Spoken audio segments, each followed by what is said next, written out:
I don't care what you think you are. You are not a genius. Hey guys, I'm Mark. First things first, dress for success. As soon as you wake up in the morning, put on your workout gear. Then you go into your first creative session. You're gonna blast for maybe 2 to 3 hours. Inevitably, you're gonna hit the wall. If you're in your pajamas, the first thing you're gonna do is you're gonna lay on your couch, and no offense, you're gonna watch Netflix. But if you're in your workout gear, you go right out of the house and you go for a run, you go for a walk. So workout gear can mean many things. It can be sort of a heather gray, cottony top and bottom Rocky style so you can really see the sweat stains and feel proud of yourself. Or it can be Patagonia wicking gear if you're like Duplass and you're really into camping. He looks great in it. And by great, I mean hilarious. Another huge one, outsourcing. You are not a genius. You're probably not a genius. If you're Joel or Ethan Cohen, or like 4 or 5 other people, you might be a genius. But if you're Joel or Ethan Cohen, you're not watching me for creative advice. So I'm gonna go ahead and say confidently that you are not a genius and you need help. This help can come from anywhere. For me, it's sort of a secret society.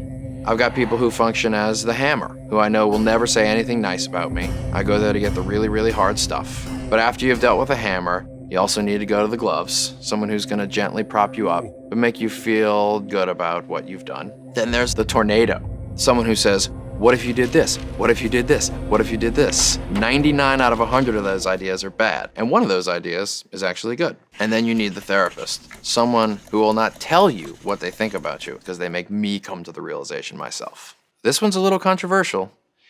Embrace the nap. When I was 16 years old, I had a job digging hundreds of holes on plantations in the South every day to plant trees. Nothing is more exhausting than sitting in your chair and trying to create something from nothing in your brain. You should allow yourself the ability to nap in the day. Warning, getting a little spicy here. Have an affair. You need to have affairs with multiple creative projects while you are trying to create your dream project. You know, that project that makes you feel a couple of years younger than you actually are.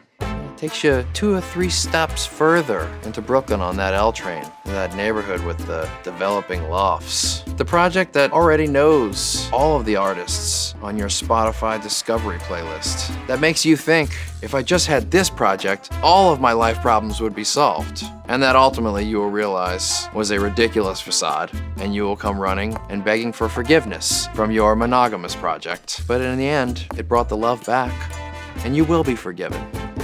And finally, none of these habits even matter if you don't get this one right. Surround yourself with nice people.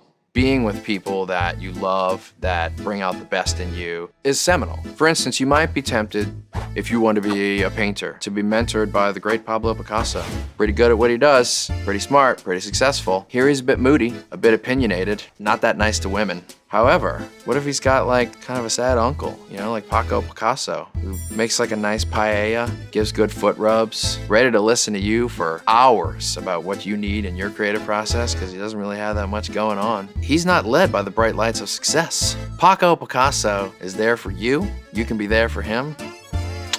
That's who you want by your side.